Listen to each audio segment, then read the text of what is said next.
화성에서 온 제자들, 금성에서 오신 예수님입니다. 혹시 SF나 외계인에 대한 설교가 아닐까 기대하셨다면 죄송합니다. 책을 갖고 왔는데요. 미국의 작가 존 그레이의 화성에서 온 남자, 금성에서 온 여자에 빗대어 지은 것입니다. 책에 대해서 간략하게 말씀드리겠습니다. 존 그레이 박사는 40년간 상담 전문가로, 관계 상담 전문가로 활동하고 있습니다. 약 2만 5천 명의 커플과의 상담을 통해서 그 남녀 사이에 일어나는 갈등의 원인을 규명했습니다. 바로 남자와 여자가 서로 본질적인 차이점을 인지하지 못했기 때문이라고 말하고 있습니다. 존 그레이는 남자는 화성에서, 여자는 금성에서 왔다는 한편의 동화 같은 이야기로 이성 간 오래된 논쟁을 풀어갑니다. 각기 다른 언어와 각기 다른 사고방식을 가진 행성에서 왔지만 지구에서 오랫동안 살고 적응하면서 남자와 여자는 서로가 다른 존재라는 것을 잃어버렸습니다. 그리고는 상대가 자기가 생각하는 것처럼 생각하고 자기가 원하는 것을 원할 거라고 믿습니다. 바로 여기서부터 갈등이 시작된다고 합니다. 남녀가 근본적으로 다르다는 사실을 인식하지 못하기 때문입니다. 이 책은 남자와 여자의 다름에 대한 설명과 어떻게 하면 서로를 조금 더 이해할 수 있을까에 대한 물음에 대한 책입니다. 혹 남편, 아내분이 이해가 되지 않으신다면 이 책을 권해드립니다. 혹 다 자란 아들, 딸이 이해가 되지 않는다면 이 책을 권해드립니다. 그럼 오늘 설교 제목을 통해서 오늘 설교가 어떤 내용인지 유추가 되시나요? 오늘 설교는 제자들, 본문에서 나오는 제자들, 그리고 우리들, 저와 여러분이 예수님과 얼마나 다른지를 살펴보고 예수님의 가르침을 바르게 알고자 합니다. 이율배반이라는 말이 있습니다. 따로따로 들어보면 맞는 말이지만은 합쳐서 생각해보니 말이 안 되는 상황을 가리키는 것입니다. 그래서 겉과 속이 다른 사람, 말과 행동이 다른 사람, 약속과 결과가 다른 사람을 표현할 때 종종 이 단어를 사용합니다. 가슴 아프게도 한국 기독교가, 한국 교회가 이율배반적이라는 말을 듣습니다. 예수님의 말씀도 좋고 그리스도인들의 이야기도 좋습니다. 그런데 예수님의 말씀을 따르는 그리스도인들의 삶을 보면 말이 안 되는 상황을 자주 발견하게 된다고 합니다. 예수님의 말씀은 맞고 옳은데 결과적으로 그리스도인들이 고백하는 믿음과 그들의 행동으로 보여주는 삶의 모습은 거짓이라는 말입니다. 교회를 사랑의 공동체라고 합니다. 그런데 많은 사람들이 교회가 사랑이 없다고 이야기하고 있습니다. 세상 어느 누구도 이율배반적인 그런 삶을 의도하진 않습니다. 바쁘고 복잡한 삶을 살면서 그리스도인의 정체성을 유지하기는 쉽지 않은 현실입니다. 그렇게 이해해야 한다고 또 많은 사람들이 이야기하기도 합니다. 그러나 예수님의 가르침은 무엇이죠? 오늘 본문을 자세히 살펴보겠습니다. 오늘 본문의 상황에서 예수님을 먼저 보겠습니다. 그런데 예수님은 몹시 실망스럽고 가슴 아프셨을 것입니다. 가룟 유다는 예수님을 팔라는 사탄이 집어넣은 생각에 미혹되었습니다. 제자들은 서로 높여지려는 마음으로 시기하고 질투하며 서로 다투고 있습니다. 우리 세 구절의 말씀을 같이 읽겠습니다. 마귀가 벌써 시몬의 아들 가룟 유다의 마음에 예수를 팔려는 생각을 넣었더라. 여짜오되 주의 영광 중에서 우리를 하나는 주의 우편에 하나는 좌편에 앉게 하여 주옵소서. 또 그들 사이에 그중 누가 크냐 하는 다툼이 난지라. 공생의 기간 동안 여러 우여곡절을 겪으며 마음을 다해 훈련시키셨습니다. 하지만 이런 제자들의 유치한 싸움을 지켜보고 계셨을 예수님의 마음은 어떠셨을까요? 예수님은 자신 바로 앞에 이제 그 십자가 사건이 기다리고 있다는 것도 예수님은 알고 계셨습니다. 같이 읽겠습니다. 유월절 전에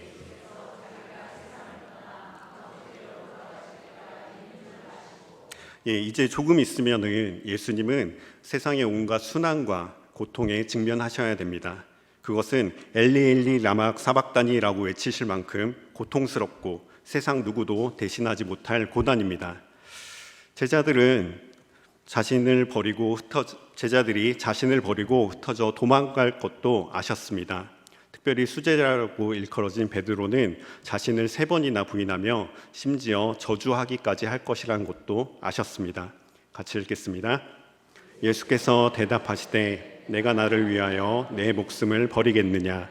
내가 진실로 진실로 내게 이르노니. 예수님은 제자들의 모습에 몹시 실망스럽고 가슴 아프셨을 것입니다. 이제 조금 있으면은 예수님은 세상의 온갖 순환과 고통에 직면하셔야 합니다. 제가 예수님이라면, 여러분이 예수님이라면 어떠셨을까요? 다 쓸어버리고 다 포기하고 그러지 않으셨을까요? 하지만 오늘 본문은 이렇게 시작합니다. 같이 읽겠습니다. 예수께서 세상에 있는 자기 사람들을 사랑하시되 끝까지 사랑하시니라. 아멘. 6월절 전날 최후의 만찬이 있었습니다. 저희 교회 1층 현관에도 같은 그림이 있죠.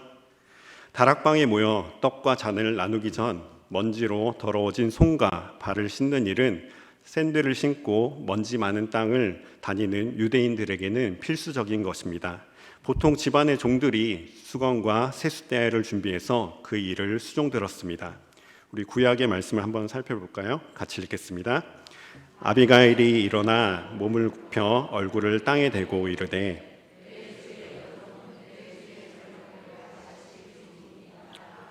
네, 수건과 세숫대야를 준비하는 것은 유대인 출신 종들마저도 꺼리는 것입니다. 이방인 출신 종들에게 시켰고 낮고 천한 일로 여겼던 것입니다. 그래서인지 이날 식사를 앞두고 아무도 세숫대야와 수건을 준비할 생각을 하지 않았습니다. 그저 눈치만 볼 뿐입니다.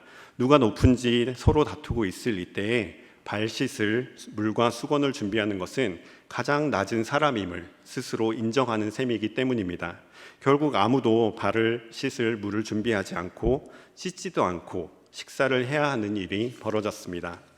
예수님은 아무 말 없이 제자들의 모습을 지켜보고 계시다가 자리에서 일어나 겉옷을 벗으셨습니다. 그리고 수건을 가져다가 허리에 두르시고 대야에 물을 담아 제자들의 발을 씻기시고 수건으로 닦아주셨습니다.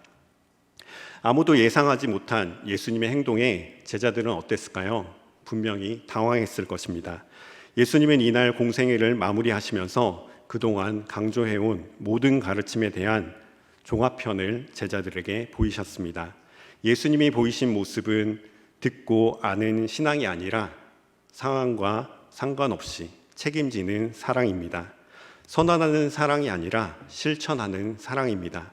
제자들은 그동안 귀에 못이 박히도록 예수님으로부터 사랑의 가르침을 배웠습니다. 그러나 제자들이 보여준 삶은 사랑의 본질적인 희생과 섬김의 모습과는 너무나도 거리가 먼 모습입니다. 그들은 그저 높은 자리에 올라 누군가를 부리고 싶어 했습니다. 베풀기보다는 누리는 삶을 살고 싶어 했습니다. 예수님은 이러한 이율 배반의 태도에서 경고하시며 스스로 본을 보이시고 그들이 자신을 따르기를 원하셨습니다. 같이 읽겠습니다. 너희에게 행한 것 같이 너희도 행하게 하려 본을 보였노라. 예수님의 전생에는 희생과 섬김이라고 말할 수 있을 만큼 사랑의 실천들로 가득합니다. 한번 생각해 보십시오. 창조주 하나님이 피조물의 몸으로 이 땅에 오셨습니다. 온 우주의 왕이 베들레헴 낮고 초라한 말 구유에 나셨습니다. 늘 약자와 함께 하셨습니다. 왕따들의 친구가 되셨습니다. 가시의 얼관을 쓰고 십자가에 달리셨습니다. 조롱과 침뱉음을 당하면서도 순한 양처럼 침묵을 지키셨습니다. 예수님은 상황과 환경에 상관없이 사랑의 가르침을 묵묵히 실천하셨습니다. 그 예수님이 제자들에게 그리고 저와 여러분에게 우리에게 명령하십니다. 같이 읽겠습니다. 새 계명을 너희에게 주노니 서로 사랑하라. 내가 너희를 사랑한 것 같이 너희도 서로 사랑하라. 아멘. 한 번만 더 같이 읽을까요? 새 계명을 너희에게 주노니 서로 사랑하라. 내가 너희를 사랑한 것 같이 너희도 서로 사랑하라. 아멘. 우리 옆에 계신 분들과 다시 한번 인사할까요? 사랑합니다. 인사하겠습니다. 사랑합니다. 앞뒤로도 인사할까요? 사랑합니다. 이 말씀은 모든 가르침을 통합한 명령입니다. 새 계명의 새에 해당되는 헬라어 카이노스는 시간적으로 최선이 아닌 새로운 차원의 새를 뜻합니다. 익숙하지 않은, 색다른, 예기치 않는 옛것을 능가하는 놀라운 것이라는 뜻이 있습니다. 우리가 서로 사랑할 때 비로소 세상은 우리가 예수님의 참 제자라는 사실을 알게 되는 것입니다. 같이 읽겠습니다.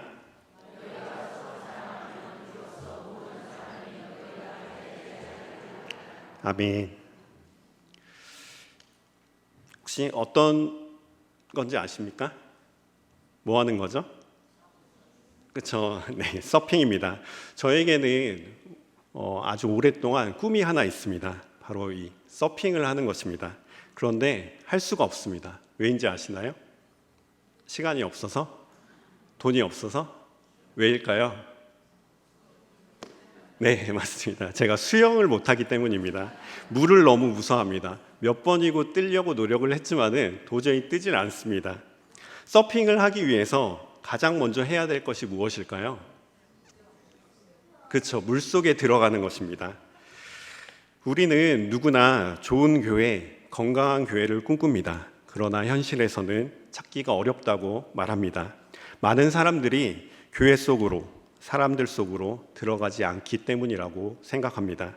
저도 관계 맺는 것을 무척이나 힘들어합니다. 아시죠? 제가 부끄러움이 많고 쑥스러움이 많고 사람들과 이렇게 대화하는 게 익숙치 않습니다. 밥 먹는 것도 쉽지 않습니다. 그래서 사역을 하지 않을 때 이렇게 평신도로 있을 때 대형교회 가는 게 편했습니다. 아무도 나를 아는 척 안 하고 그냥 혼자 예배만 드리고 설교만 듣고 이렇게 가는 거 너무 편해했습니다. 대형교회는 지성을 만족시키는 설교가 있습니다. 그리고 화려한 엔터테인먼트로 문화적인 욕구도 충족할 수 있습니다. 하지만 교회는 그런 곳이 아닙니다. 그리스도의 보혈로 세워진 교회는 그런 곳이 아닙니다. 한참 유행했던 욜로라는 말을 아시나요? 네, 현재 인생은 한 번뿐이다 라는 뜻으로 현재 자신의 행복을 가장 중시하는 소비하는 태도를 말합니다. 미래 또는 남을 위해 희생하지 않고 현재의 행복을 위해 소비하는 라이프 스타일입니다. 요즘 신앙의 형태는 욜로 신앙이라고 생각됩니다. 세상에는 욜로라는 말은 이제 거의 사라졌습니다. 하지만 교회 내에서, 기독교 내에서는 여전히 남아 있습니다. 더 이상 다른 사람을 위해 희생하지 않습니다. 다음 세대를 위해 헌신하지 않습니다. 저는 여러분들이 어떻게 신앙생활을 해오셨는지 잘 알지 못합니다. 하지만 분명히 잘 해오셨을 거라고 생각됩니다. 왜냐하면 지금 우리의 모습, 우리 교회의 모습을 보면 알 수 있기 때문입니다. 모이기에 힘쓰시고 여러 굳은 일을 위해 발벗고 나서시는 모습을 보았습니다. 교회에 크고 작은 일들이 있을 때마다 내일처럼 앞장서서 나서시는 분들의 모습을 보았습니다. 11월입니다. 다른 교육자분들은 잘 모르겠지만 저는 마음이 분주해지는 시간입니다. 왜냐하면 내년도 계획안을 제출해야 되는 시간이기 때문입니다. 그런데 겁이 납니다. 프로그램을 세우는 것이 겁이 나는 것이 아니라 내년에 교사 그만두겠다고 말씀하시면 어떡하지? 라는 생각이 앞서서 겁이 납니다. 부장님이 이제는 내려놓으신다고 하시면 어떡하지? 선생님이 이제는 못하신다고 하시면 어떡하지? 네, 다른 교육자도 마찬가지겠죠? 근데 저는 더 겁이 납니다. 또 이런 경우도 있습니다. 이제 권사님 성과대 안 하신대. 이제 집사님 식당 봉사 안 하신대.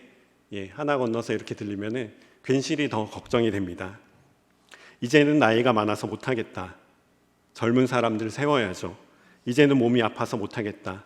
이제는 우리 아이들 좀 돌보겠습니다. 이제는 손주들 좀 돌봐야겠습니다.